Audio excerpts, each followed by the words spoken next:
Commander Vrixia stood on the bridge of the Dominion, her crystalline eyes reflecting the blue-green planet below. Earth. So primitive. So vulnerable. Her latest conquest for the Asterian Empire. After subjugating 17 worlds across 3 galaxies, this backwater planet would be little more than an administrative task. Analysis complete, Commander, Lieutenant Kaz reported. Their military capabilities are negligible compared to ours. Resistance is expected to last less than 1 planetary rotation. Vrixia's lips curled into a smile. Perfect. Prepare the first wave of diplomats. The usual protocol. Offer them protection, demand resources, and if they refuse... She trailed her 6-fingered hand across the control panel. Well, they won't refuse for long. Earth's governments reacted as expected. Panic, emergency meetings, frantic attempts at communication. The Asterians' technology allowed them to tap into every broadcast, monitor every conversation. Humanity's fear was intoxicating. They've assembled a delegation to meet us, Kaz informed her. Representatives from their major nation-states. Excellent. I'll address them personally. Vrixia adjusted her ceremonial armor, the iridescent metal shimmering with each movement. It's always more satisfying when they surrender face to face. The landing site was a vast field outside what the humans called Geneva. Vrixia's shuttle descended through clouds, its energy field dispersing the military aircraft that dared approach. Pathetic. She almost felt sorry for them. A collection of suited figures waited on the ground, flanked by vehicles and armed personnel that posed no threat whatsoever to Asterian technology. Vrixia stepped onto Earth soil, her gravity adjusters compensating for the planet's weak pull. I am Commander Vrixia of the Asterian Empire, she announced, her translator converting her words into the humans' various languages. Your world is now under our protection. In exchange, we require only total compliance and 30% of your natural resources. A silver-haired human stepped forward. I am Secretary General Orman of the United Nations. We welcome peaceful contact with your civilization, but Earth belongs to humanity. We cannot and will not surrender our sovereignty. Vrixia smiled condescendingly. You misunderstand. This is not a negotiation. With a gesture, she activated the demonstration protocol. In orbit, the Dominion fired a precision beam at an uninhabited island in the Pacific. On screens worldwide, people watched as the landmass was vaporized in seconds. That was uninhabited as a courtesy, Vrixia continued. You have 24 hours to formalize your surrender. The delegation fell into shocked silence except for one man. He stepped forward, his movements deliberate and unhurried. Unlike the others, he wore no formal attire, just utilitarian clothing and a weathered jacket. His eyes, an unusual shade of amber, met hers without fear. My name is Lachlan Reeve, he said, his voice steady. I'm nobody special, just a physicist who understands enough to know that if you wanted us dead, we'd be dead already. That means you need something from us, something you can't take by force. Vrixia blinked, genuinely surprised. Your assessment is incomplete, is it? Lachlan stepped closer, ignoring the security personnel trying to pull him back. I've studied your ship's energy signatures. You're burning through something rare, something you're running out of. That's why you're here, isn't it? Not for our water or minerals, but for something specific. For the first time in her 12 conquest campaigns, Vrixia felt a flicker of uncertainty. How could this primitive human have deduced what had taken her scientists years to confirm? The Asterian Empire's greatest secret, their dependency on quantum crystalline, a resource nearly depleted across their controlled systems. You will be detained for examination, she ordered, motioning to her guards. Lachlan didn't resist, but, as they took him away, he called back, When you're ready to actually talk, Commander, I'll be waiting. Some problems can't be solved with bigger guns. Vrixia watched him go, disturbed by his composure, his insight, and most troublingly by the unexpected racing of her twin hearts. The detention chamber aboard the Dominion was designed to intimidate, walls that shifted and pulsed with light, gravity that subtly fluctuated, sounds just below the threshold of conscious recognition. It had broken diplomats, generals, and resistance leaders from a dozen worlds. Lachlan Reeve sat calmly in the center, examining his surroundings with scientific curiosity rather than fear. "Your psychological tactics are fascinating," he remarked, when Vrixia entered. "Sensory manipulation to induce stress responses. Effective on most species, I imagine." Vrixia circled him, her ceremonial armor exchanged for the more practical black uniform of Asterian command. "You're either exceptionally brave or exceptionally foolish human, just observant." His amber eyes followed her. "You've conquered 17 worlds. You've certainly perfected your methods." Vrixia froze. "How do you know that number?" Lachlan smiled slightly. "I didn't. You just confirmed it." For the second time, this human had unsettled her. Vrixia dismissed her guards with a sharp gesture. "You mentioned our energy requirements during our meeting. Explain your analysis." "The radiation signature from your propulsion system indicates a quantum-based power source," Lachlan explained.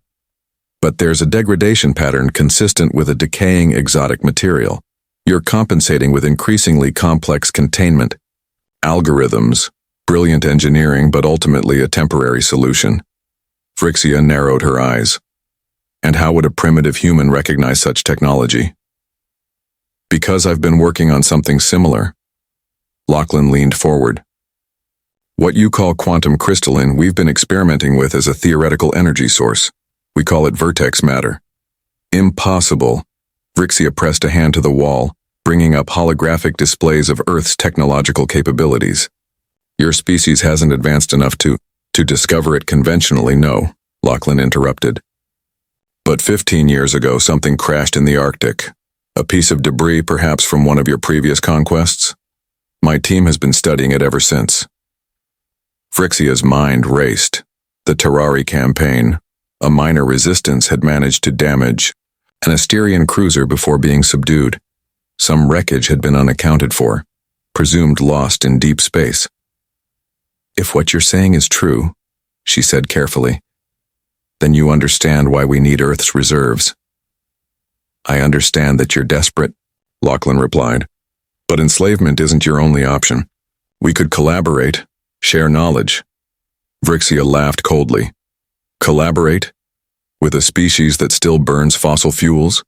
That would kill each other over arbitrary boundaries? With a species that went from first flight to landing on their moon in 66 years, Lachlan countered. "We adapt quickly when motivated." Something about his confidence, not arrogance but certainty, intrigued Vrixia.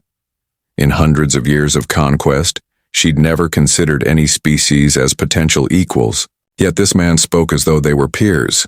"I want to see your research," she decided abruptly. "Then you'll have to take me back to Earth, my lab, my team, my conditions." "You're not in a position to make demands." Lachlan shrugged. "I'm not making demands. I'm stating facts. My research is secured with biometric protocols that will destroy everything if tampered with. Standard precaution when you're developing tech that could be weaponized." Vrixia studied him, searching for signs of deception. Finding none, she made a decision that would change the course of 2 civilizations. "You will have 2 planetary rotations, under my personal supervision," she declared. "If your claims prove false, I will commence with the subjugation of your world as planned." "And if I'm right?" Vrixia didn't answer, because she had never contemplated failure or alternatives before. She escorted him back to her shuttle. Lieutenant Kaz approached. "Commander, this is highly irregular. The Dominion protocol clearly states—" "I'm aware of protocol, Lieutenant," Vrixia cut him off. "Log this as a strategic intelligence gathering operation." Kaz retreated, but not before Vrixia caught his suspicious glance. As their shuttle descended toward a research facility in what humans called Wyoming, Lachlan turned to her. "Your lieutenant doesn't approve." "Approval is irrelevant. Results are what matter. Is that the Asterian way?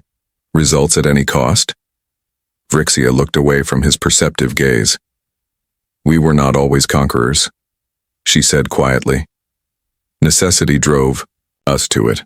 "Necessity," Lachlan repeated thoughtfully. "Or just the easiest solution?"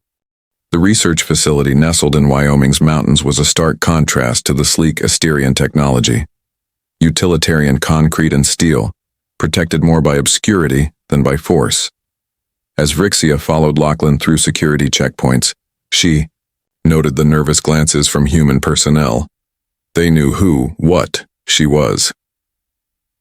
"My team has been briefed on your arrival," Lachlan explained, leading her into a laboratory humming with equipment. "Though I should warn you, they're scientists, not diplomats. They'll have questions." "Your species always has questions," Vrixia remarked. "Rarely the right ones." 3 humans looked up as they entered. An older woman with copper skin and silver-streaked hair, a lanky man whose fingers never stopped moving, and a younger woman with intricate patterns tattooed on her scalp. "Commander Vrixia, meet Dr. Embry Nakamura, our theoretical physicist," Lachlan began introductions. "Denise Okafor, engineering specialist, and Dr. Parina Vetri, the brilliant mind who first decoded the crystalline structure." Vrixia observed their reactions, fear mixed with scientific curiosity. "Show me what you've discovered," she commanded. Dr. Vetri activated a sequence of holographic displays. The fragment we recovered contained approximately 0.3 grams of active vertex matter, what you call quantum crystalline. It exhibits properties that defy our conventional understanding of physics. "Such as?" Vrixia prompted, though she knew the answer. "Negative mass under specific conditions," Dennis explained, his hands illustrating concepts as he spoke. "Energy generation through dimensional phase shifting, and most importantly, controllable quantum entanglement across vast distances." Lachlan guided Vrixia to a sealed chamber in the center of the lab. Inside, suspended in a magnetic field, floated a fragment of unmistakable blue-black crystal with luminescent veins, quantum crystalline, the lifeblood of Asterian technology. "We've managed to synthesize small amounts," Lachlan said quietly, "but the process is flawed. The synthetic crystals degrade rapidly." Vrixia couldn't hide her shock. "You've synthesized it? That's impossible. Our scientists have tried for centuries." "Perhaps you were approaching it from the wrong direction," Dr. Nakamura suggested. "We had to discard conventional models of particle physics and start from scratch." Vrixia circled the chamber, her mind racing. If humans could synthesize quantum crystalline, even imperfectly, the implications were staggering. The Asterian Empire had built its dominance on exclusive control of this resource. "There's more," Lachlan said, leading her to another section of the laboratory. "We've detected natural deposits here on Earth." He brought up a geological survey map highlighting several locations across the planet, deep under the ocean floor, beneath Arctic ice, within remote mountain ranges. "Relatively small compared to what your empire needs," Lachlan acknowledged, "but enough to make Earth valuable beyond simple conquest." Vrixia studied the map intently. "Why are you showing me this? You're giving me more reason to take your world by force." "No," Lachlan countered. "I'm giving you reason to partner with us instead. These deposits are inaccessible with your current technology. They're bonded with elements toxic to your crystalline extraction methods. We've developed techniques to safely harvest them, techniques your scientists haven't discovered." For the first time in her career as a conqueror, Vrixia found herself considering cooperation rather than domination. The possibility was both unsettling and strangely exhilarating. "Even if what you say is true," she said carefully, "one laboratory's breakthrough doesn't change the Asterian approach to acquisition." "Then maybe it should," Lachlan replied, his voice low and intense. "Look at your empire's trajectory, Commander. How many worlds can you subjugate before resistance becomes unmanageable? How much quantum crystalline can you extract before even your advanced technology can't compensate for diminishing returns?" Vrixia turned away, uncomfortable with his assessment, because it echoed concerns she had expressed in Imperial Council meetings, concerns that had been dismissed. "The Asterian Empire has stood for 7,000 years, she said stiffly. "And how long do you want it to stand?" Lachlan challenged. "Another 7,000? Because conquest has an expiration date. Cooperation doesn't." Before she could respond, an alarm blared throughout the facility. Dr. Okafor rushed to a console. "Multiple vessels entering Earth's atmosphere. Asterian signatures." Vrixia grabbed a communication device. This is Commander Vrixia. I did not. Authorize additional deployments. Explain yourselves. Lieutenant Kaz's voice answered, coldly formal. Commander, you have been deemed compromised by the High Command. Control of the Earth acquisition has been transferred to Executor Maxar. Please remain in place for extraction and evaluation. The connection terminated abruptly. Vrixia stood motionless, processing the implications. Removed from command. Deemed compromised. All because she had chosen to investigate a human's claims rather than immediately subjugate his world. She looked at Lachlan and his team, seeing them now not as conquered subjects, but as potential allies in a conflict she hadn't anticipated. Your empire doesn't seem too fond of independent thinking, Lachlan observed quietly. No, Vrixia agreed, making a decision that would forever change her path. They never have been. Executor Maxar's forces surrounded the research facility within hours, 5 Asterian shuttles hovering like predatory birds, their weapon systems humming with deadly potential. Inside, Lachlan and his team worked frantically to secure their research while Vrixia paced, her mind calculating possibilities. They won't destroy this facility, she assured them. Not with the quantum crystalline inside. Maxar will want to capture it intact. That's comforting, Dr. Nakamura muttered, backing up critical data. They'll just kill us instead of blowing us up. The facility's communication system crackled to life. Commander Vrixia, came Maxar's voice, smooth and venomous. Your distinguished career has come to a disappointing conclusion. Surrender the research and the humans, and the High Command may show leniency. Vrixia activated the response channel. Executor Maxar, your intervention is premature and unauthorized. I am conducting critical research under Article 17 of the Dominion Protocol. Article 17 doesn't apply when a commander has been compromised by native influence, Maxar replied. Your communications with the human have been monitored. Your curiosity about alternatives to conquest is treason against imperial doctrine. Vrixia's hearts pounded. She hadn't realized her private conversations with Lachlan had been monitored. Looking at him now, his expression grim but determined, she felt an unfamiliar emotion. Shame that her people would destroy something so uniquely valuable. You have 30 minutes to surrender, Maxar concluded. After that, we extract you and the research by force. The communication ended. Lachlan approached Vrixia, his amber eyes searching her face. I'm guessing negotiation isn't an option? Maxar follows the old ways without question, Vrixia explained. He believes absolute domination is the only path to Asterian survival. And what do you believe now? Lachlan asked quietly. The question hung between them, representing everything Vrixia had begun to question since meeting this human. Before she could answer, Dennis called from a console. I've been analyzing their ship positions, he said. There's a small gap in their sensor coverage to the north. If we could reach the emergency tunnel, they'll have thermal tracking, Vrixia interrupted. Standard protocol. Dr. Vetri looked up from her work. What if we overload the crystalline fragment? The energy surge would disrupt their sensors temporarily. And destroy your research, Vrixia pointed out. Not all of it. Lachlan revealed a small case. The key data and a microscopic sample, secured for transport. Sometimes you have to sacrifice a pawn to save the queen. Vrixia studied him with new appreciation. Your species adapts quickly to strategic thinking. We've had practice surviving against overwhelming odds, he replied with a grim smile.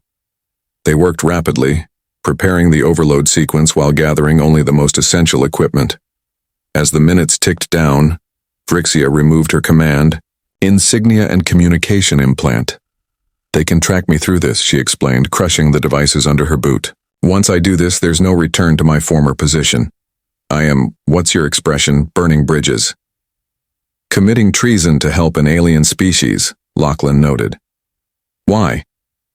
Vrixia paused, the question penetrating deeper than she expected. Because in 12 conquest campaigns, I've never encountered a species that offered something better than submission. Your approach, synthesis rather than extraction, it could change everything. That's the logical reason, Lachlan observed. But I suspect there's more. Before she could respond, the facility shuddered as Maxar's forces began their assault. Time to go, Dr. Nakamura urged. They triggered the crystalline overload and fled through the emergency tunnel as the laboratory behind them erupted in brilliant blue-white energy. The explosion sent a quantum pulse that temporarily blinded all Asterian sensors in the area. As they emerged into the cold Wyoming night, Vrixia saw her former shuttles circling in confusion, their systematic search patterns disrupted. We have, perhaps 20 minutes before they recalibrate, she told the humans. Where can we go? I have a place, Lachlan said. Off-grid, untraceable, but first, he turned to his colleagues. Embry, Denise, Perina, you should separate from us. You'll be safer, and you can contact the others. The scientists nodded, understanding the strategy. As they prepared to part ways, Dr. Vetri approached Vrixia. When I first studied the crystalline fragment, she said softly, I realized it wasn't just an energy source. It responds to consciousness in ways we barely understand. Perhaps that's why your people connected with it originally. With those cryptic words, the three scientists disappeared into the darkness, heading east while Lachlan led Vrixia west, deeper into the mountains. Your colleague's observation about the crystalline, Vrixia said as they hiked through dense forest. She's more correct than she knows. Before we became conquerors, Asterians were keepers of the crystal. We communed with it. Some said it had awareness of its own. What changed? Lachlan asked. Vrixia's expression darkened. Power. Control. The discovery that the crystals could fuel technologies beyond anything we'd imagined. The keeper traditions were abandoned for industrial applications. The sound of Asterian shuttles grew distant behind them as they climbed higher into the mountains.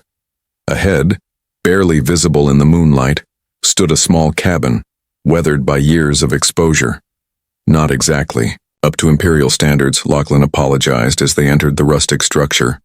It has one significant advantage over Imperial accommodations, Vrixia replied, watching the stars through a window.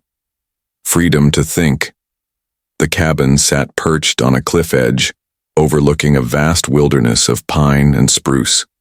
Inside, Lachlan kindled a fire in the stone hearth while Vrixia examined the primitive but functional space. Wooden walls lined with books, a basic kitchen area, simple furniture crafted by hand. My grandfather built this place, Lachlan explained, setting water to boil on an old stove.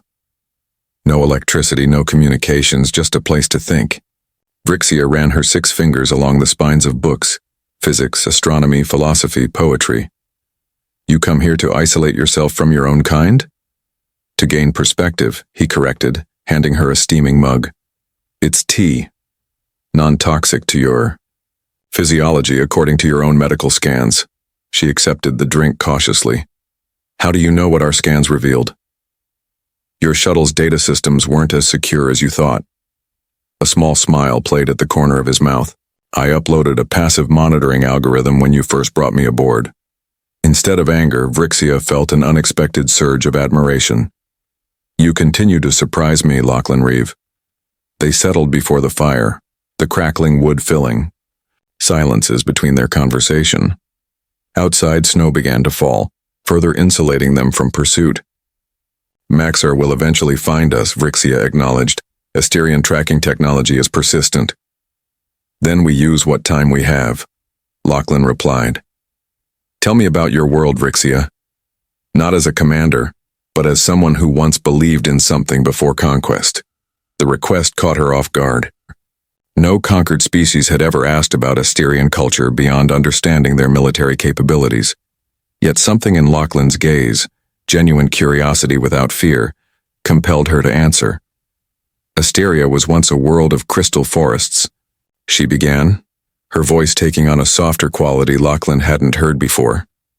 Our cities were built in harmony with living crystal formations that reached toward our 3 moons. We were scholars, artists, explorers of consciousness as much as space. What happened? Resources dwindled. Population grew. The governing councils became focused on expansion rather than balance. Her eyes reflected the firelight as she continued. When we discovered other worlds with quantum crystalline deposits, the debate was brief. Take what we need by whatever means necessary. And you became a commander in this effort. I excelled at it, Vrixia admitted. Efficient, calculating. I told myself each conquest was necessary for our survival. Until Earth, Lachlan observed quietly. Until you, she corrected, meeting his gaze. One human who saw past our technology to the desperation beneath it. Who offered collaboration instead of either surrender or futile resistance. The fire popped and settled as silence stretched between them. Outside, the snowfall intensified. Mile away. I? Lachlan asked, reaching slowly toward her face. Vrixia hesitated, then nodded. His fingers gently traced the luminescent markings on her temples, neural patterns unique to high-ranking Asterians. These connect you to your ship, your crew, he guessed. They did, she confirmed. When I destroyed my insignia, I severed those links. Was it worth it? He asked, his hand still lingering near her face. Vrixia closed the distance between them, pressing her forehead against his in the traditional Asterian gesture of trust. I don't know yet, but it feels right. The moment expanded between them. Two, beings from different worlds, different evolutionary paths, finding unexpected connection. Lachlan's hand moved to the back of her neck, and Vrixia felt her twin hearts accelerate. Their first kiss was tentative, an exploration of alien physiology and unexpected emotion. Their second was not. Later, as they lay before the dying fire, Lachlan's head resting against her shoulder, Vrixia watched the snow through the window and contemplated the bizarre turn her life had taken. From feared conqueror to fugitive, all because this human had seen possibility where she had only seen conquest. What are you thinking? Lachlan asked sleepily. That the High Command was right to consider me compromised, she answered honestly, but not in the way they believed. He propped himself up on one elbow. How so?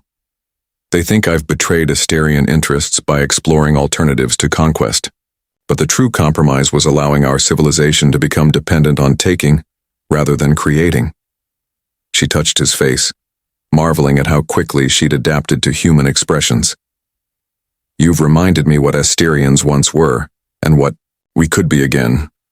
The moment was shattered by a high-pitched whine outside, the unmistakable sound of Asterian shuttles approaching. They've found us, Vrixia said, leaping to her feet. Lachlan was already gathering their essential equipment. There's a network of caves beneath this mountain. If we can reach them. The cabin's roof splintered as a precision beam cut through the wood. Through the opening, they could see 3 Asterian shuttles hovering in the snowy night, their searchlights cutting through the darkness. Surrender now, traitor, Maxar's voice boomed from external speakers. Your human conspirator cannot save you from imperial justice. Vrixia grabbed Lachlan's hand. The caves. Now. They burst through the rear door into the blinding snowstorm, just as the cabin erupted in blue flame behind them. Running through knee-deep snow, they headed for a dark opening barely visible in the mountainside. Stop them, Maxar commanded. Energy weapons fired, sizzling as they hit snow around the fleeing pair. At the cave entrance, Lachlan pulled Vrixia inside just as a bolt struck the rock face, sending fragments raining down around them. They stumbled deeper into darkness as the sound of Asterian troops landing outside echoed behind them. What now? Lachlan gasped, his breath visible in the cold air. Vrixia's eyes, adapted for low light, surveyed their surroundings. We keep moving, and we find a way to fight back. She didn't add what they both knew, that the Asterian Empire had never failed to capture its targets, and that the penalty for a commander's treason was death, not just for the traitor, but for anyone who aided them. The cave system beneath the Wyoming mountains stretched for miles, a labyrinthine network of tunnels, chambers, and underground rivers. Lachlan and Vrixia pushed deeper, their way lit only by the faint bioluminescence of Vrixia's skin markings and a small emergency light from Lachlan's pack. These caves were mapped by my grandfather, Lachlan explained as they descended.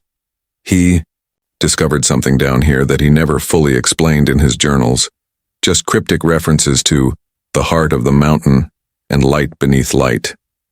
Behind them, the sounds of pursuit echoed, Asterian troops with portable scanners, methodically sweeping each tunnel. Maxar was taking no chances this time. "We're still being herded," Vrixia observed grimly.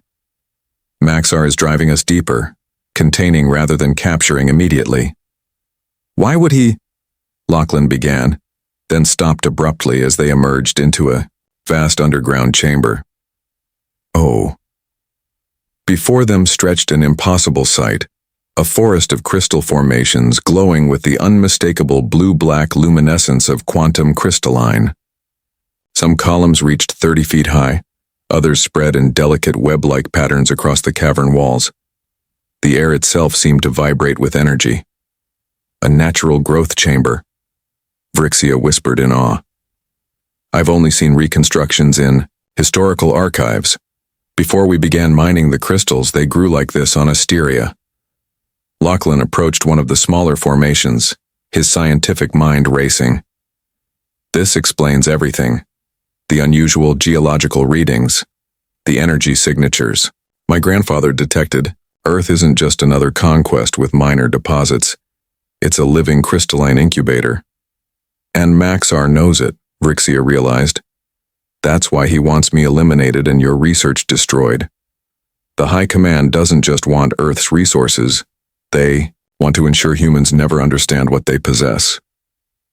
The crystal nearest Lachlan pulsed, tendrils of blue light reaching toward him like curious fingers. He didn't flinch, allowing the energy to make contact with his hand. The glow intensified, spreading up his arm.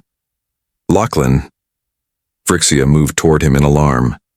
"It's okay," he assured her, his expression one of wonder rather than fear. "It's communicating." The luminescence spread, enveloping both humans and Asterian as the entire chamber began to resonate. Images flooded their minds. The ancient Asterian civilization in harmony with the crystal consciousness, the gradual shift to exploitation, the crystal's slow withdrawal from worlds where they were harvested rather than nurtured. "They're sentient," Vrixia gasped, understanding washing over her. "Not just energy sources, conscious entities that have been trying to guide our civilizations? And we've been treating them like batteries," Lachlan added grimly.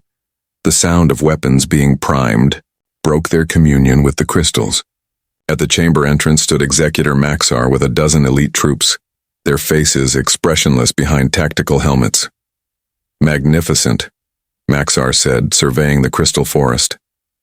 "The largest natural growth we've discovered in 3 galaxies. This alone justifies the conquest of this backward planet." "These aren't resources to be harvested, Maxar," Vrixia countered, stepping forward. "The crystalline entities are conscious. Our ancestors knew this before greed corrupted our civilization." Maxar laughed coldly.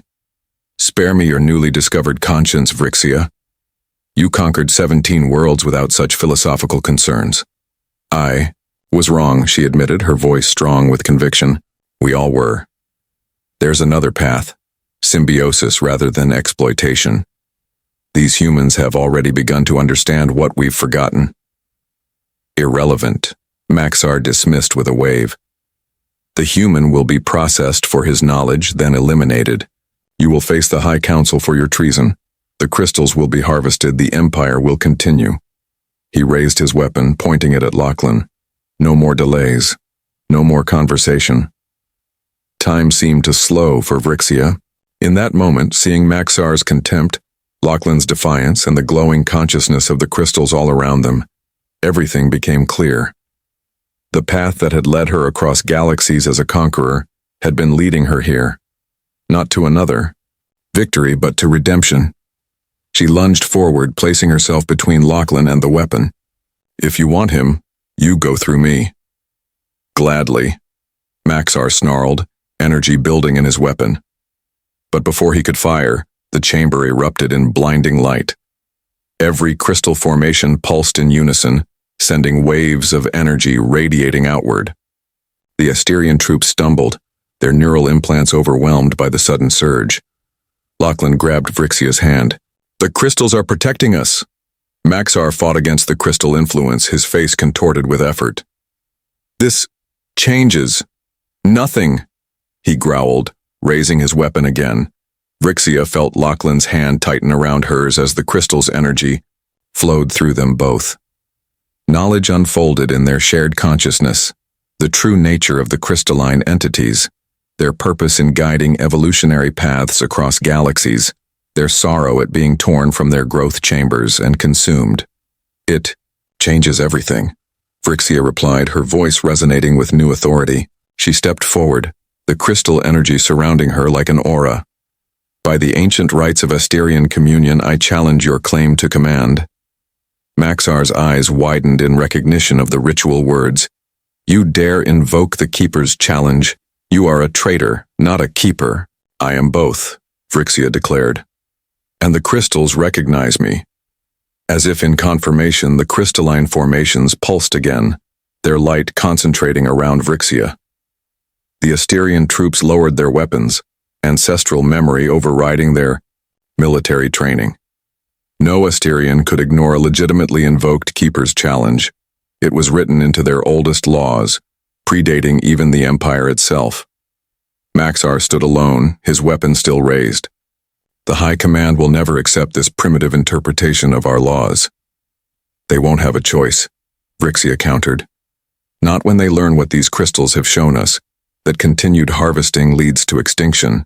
Not just for the crystals, but for Asterians too. We've been killing our own future. The crystal light intensified further, forcing even Maxar to shield his eyes. In that brilliant illumination, a new possibility took shape. One where humans and Asterians formed an alliance based on mutual benefit rather than subjugation, where the crystalline consciousness was partner rather than resource. There is another way forward, Maxar, Vrixia said, her voice gentle now. A better way. For a moment, the executor's face reflected uncertainty, a crack in his imperial certainty. Then slowly, he lowered his weapon.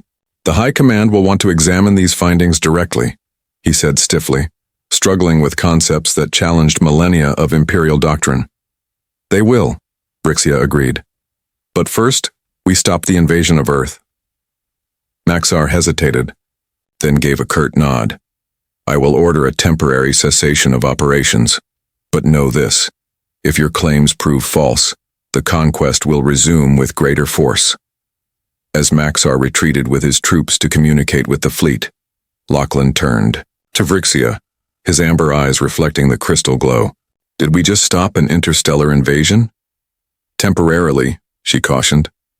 The real battle will be convincing the High Command to fundamentally change Asterian policy. Lachlan smiled, reaching for her hand. Changing the course of an entire empire? That seems like a challenge worthy of us both.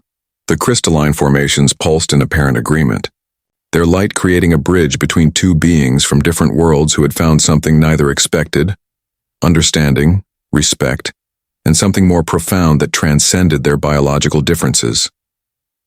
I came to enslave your world, Vrixia mused, intertwining her 6 fingers with his 5, and instead found freedom I never knew I needed. In the days that followed, Earth's governments cautiously engaged with Asterian representatives. Lachlan's research team worked alongside Asterian scientists, developing protocols for sustainable crystal cultivation rather than extraction. The process was tense, filled with mistrust on both sides, but guided by the unexpected alliance of a former conqueror and the human who had defied her. The Keeper's challenge forced the Asterian High Command to send their most respected scholars to Earth. When they too communed with the crystal consciousness, even the most hardened imperialist could not deny the truth. Their civilization had been slowly committing suicide through conquest. 3 months after what humans called First Contact Day, Vrixia stood before the United Nations General Assembly, no longer wearing the armor of an Asterian commander, but the simple robes of a keeper. We came as conquerors, she addressed the assembled representatives of humanity. But we remain as partners. The path forward is neither human nor Asterian alone, but something new. A symbiotic relationship with each other, and with the crystalline entities that have guided both our evolutions. In the audience, Lachlan watched with pride as the woman, who had once threatened his world, now offered it a place among the stars. Their eyes met across the chamber, a private moment in a very public setting. Later, as they walked along the shores of Lake Geneva, Phrixia contemplated the strange journey that had brought her here. 17 worlds conquered, she reflected. And the 18th conquered me instead. Lachlan laughed. Not conquered, persuaded. Is that what you call it? She asked, her luminescent markings glowing softly in the twilight. That's what I call finding something worth fighting for besides destruction, he replied, drawing her close. A new kind of power, creation instead of conquest. Above them, the first joint Asterian human research vessel prepared to depart for the stars, its hull inscribed with words from both civilizations, together in light. The crystalline entities, now understood as ancient guides rather than resources, promised new discoveries, new worlds where both species could flourish without exploitation. As Phrixia looked up at the stars, now destinations rather than conquests, she reflected on how one human's defiance had transformed not just her life but the future of 2 civilizations and countless worlds beyond. Where shall we go next? Lachlan asked, following her gaze skyward. Wherever we're needed, she answered. The galaxy is full of worlds like ours, caught in cycles of taking rather than growing. They need to hear what we've learned. That love is more powerful than conquest? He suggested with a smile. Phrixia, once the most feared commander in the Asterian fleet, now a bridge between worlds, returned his smile. That, and the understanding that true power comes not from domination, she said, but from the courage to change. The end.